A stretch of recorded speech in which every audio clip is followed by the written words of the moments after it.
శ్రీవారి లడ్డూ ప్రసాదం విషయంలో గత కొద్ది రోజులుగా జరుగుతున్న ప్రచారంపై రోజా స్పందిస్తూ సీబీఐ ఇచ్చిన నివేదిక విమర్శకుల చెంపదెబ్బ వంటిదని అభివర్ణించారు. 310 ఏళ్ల ఘనచరిత్ర కలిగిన తిరుమల ప్రసాదంపై అబద్ధాలు ప్రచారం చేయడం దారుణమన్నారు. ఐసీఏఆర్ జాతీయ పరిశోధన సంస్థల పర్యవేక్షణలో జరిగిన పరీక్షల్లో నెయ్యిలో పంది కొవ్వు గానీ, చేప నూనె గానీ లేవని తేలిందని ఆమె పేర్కొన్నారు.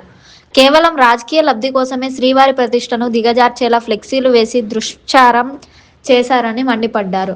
ముఖ్యమంత్రి చంద్రబాబు నాయుడు, ఉప ముఖ్యమంత్రి పవన్ కళ్యాణ్ లక్ష్యంగా రోజా విమర్శలు గుప్పించారు. పవన్ కళ్యాణ్ కేవలం ప్యాకేజీ కోసమే డ్రామాలు చేస్తున్నారని, చంద్రబాబు డైరెక్షన్లో నడిచే ఓ రాజకీయ నటుడని ఎద్దేవా చేశారు.